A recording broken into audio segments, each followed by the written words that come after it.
Hello everybody, Hebro77 here with yet another video review, action figure review this time. You see I'm wearing the same shirt from the last video. Sometimes I make 4 or 5 of these in one day. So now, let's get down to the review. Here's what we're going to review for today. Here's what we're reviewing, the let's see here, 1984 Mr. T from, I believe, Galoo, yeah, from Galoo. And there's not too many points of articulation with this figure, so bear with me here. Also, as you can see, the screen is totally kind of dark. Um, I do like this version of Mr. T more than any of them. Of course, this is the one that came with the A-Team. He's got the gold chains. It looks like he's got a blue vest, blue denim vest with little orange. You can kind of see the orange things here on the side. Well, maybe you can. I don't know. It's kind of dark. Um, his points of articulation. You can bend his legs a little bit. His knees bend somewhat. As you can see there, I don't know if those are about 50 degrees, I guess. Um, and he can bend that knee. This feature wears out very quickly, though. As you can tell, the legs are already starting to get loose. I mean, this action figure is about 30 years old, and he had a tattoo on his, let's see, I'm left-handed, so that would be the left arm, I guess. The right arm, on his right arm, on his right shoulder, you can see there, maybe you can't.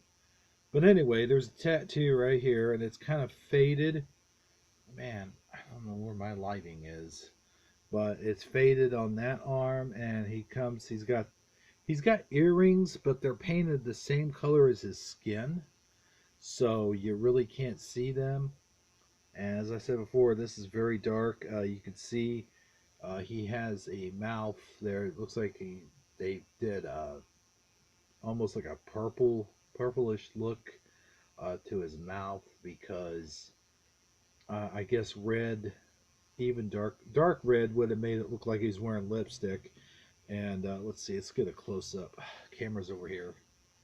The close-up, you really can't see it unless I put some light on it, which unfortunately the light I have right now is not working.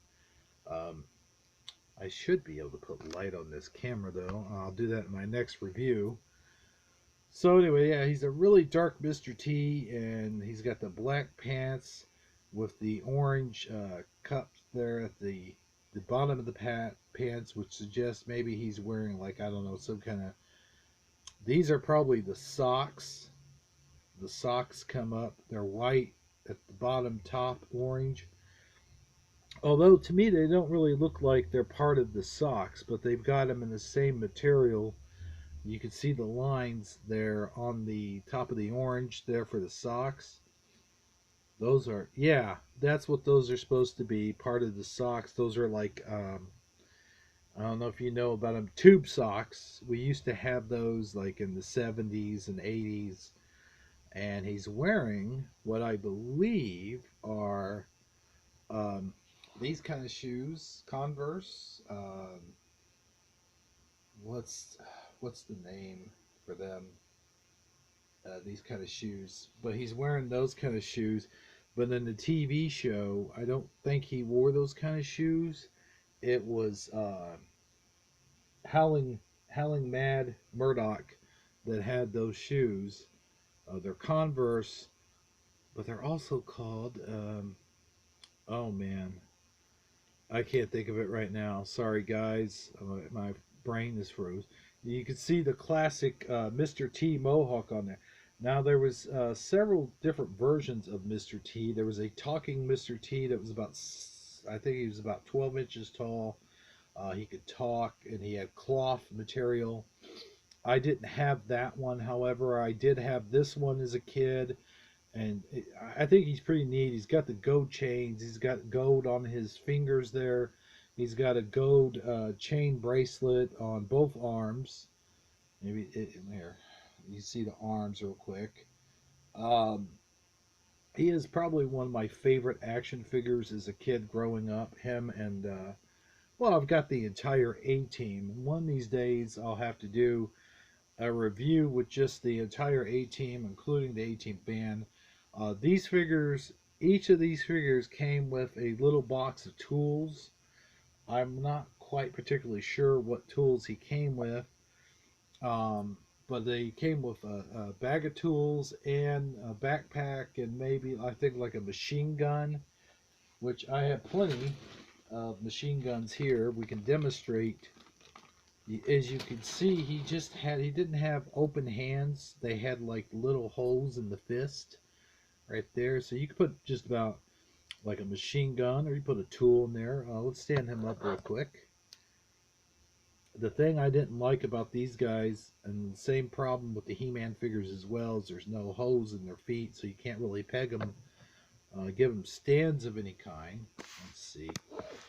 He's standing there. Here, let's stand him here. There we go. That's better. Let me see if I got a gun in here that I can demonstrate on one of these guns.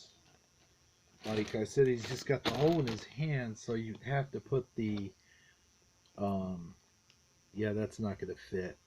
Ugh, no. But I do have some gun. I think the thinner, like this is a thicker machine gun with the barrel, or the stocks here, stock with the handle, um, I can't think today. Let's put this away. And let's get one with the skinnier stock. Let's see here. Maybe that will fit? Yeah, let's try this one. God, you can't fit none of these guns in my hand, sucker. I know it, Mr. T. Like, what in the hell's going on? I pity the fool that ain't got no gun for me.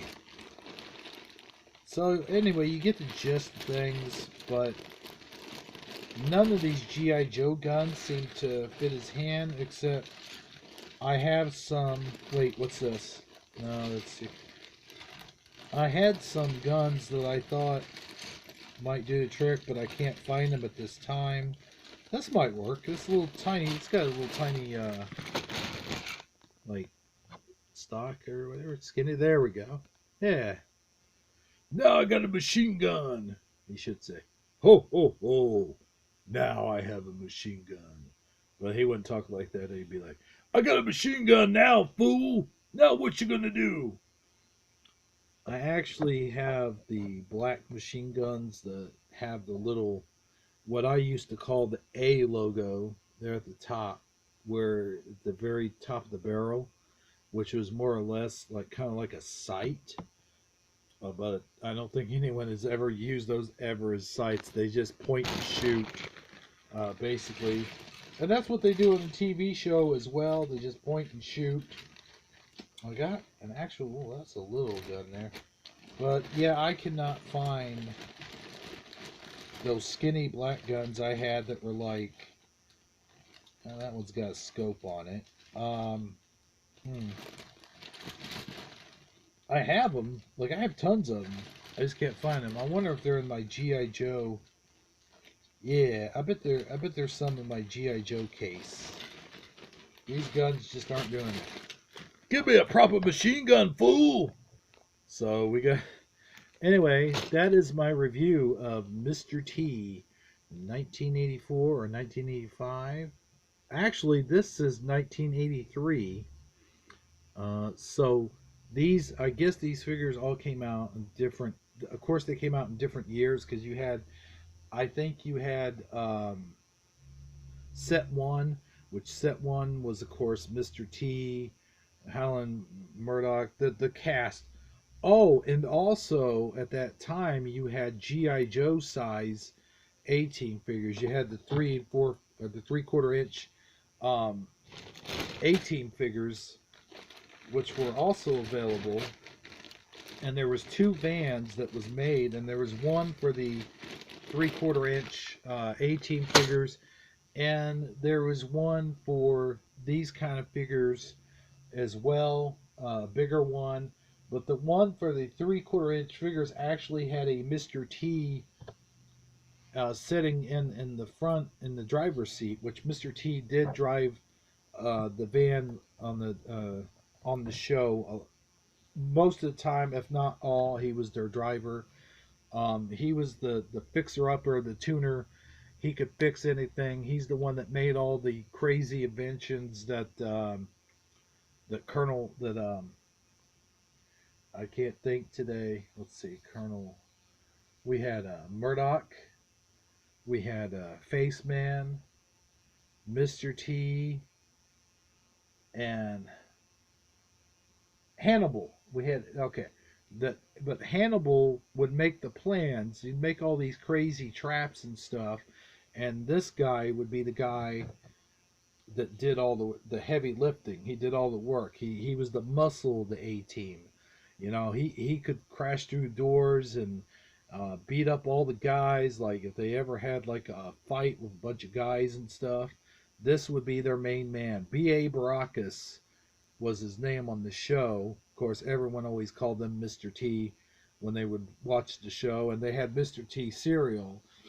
So he became one of the most popular of the A-Team because they didn't have A-Team cereal that I recall of, and they had Mr. T cereal, Mr. T lunchboxes, Mr. T. Now, of course, another reasoning for that is because there was in the 80s briefly a Mr. T cartoon, and it was a Mr. T Adventures series. It was kind of like Scooby-Doo, where he would go out with a bunch of teenagers or whatever, and they had a van, and they would solve mysteries. And that was actually the basis of Mike Tyson's mystery team, or whatever they call them. As you might recall, they had a brief show of Mike Tyson's, I forget exactly what it was called, Mystery Squad or something like that, and it was on the Cartoon Network. It was actually, I think, a spoof of Mr. T. I pity the fool if anybody do a ripoff of me. So he was, yeah, every cartoon like that came out after Scooby-Doo, they basically kind of ripped off Scooby-Doo. There was a bunch of Scooby-Doo style cartoons back in the day. Um, there was a Globetrotters cartoon which was a spin-off of Scooby-Doo. We will get into Scooby-Doo stuff in another video, but I just wanted to mention briefly that yeah, there was a cartoon, there was a cereal.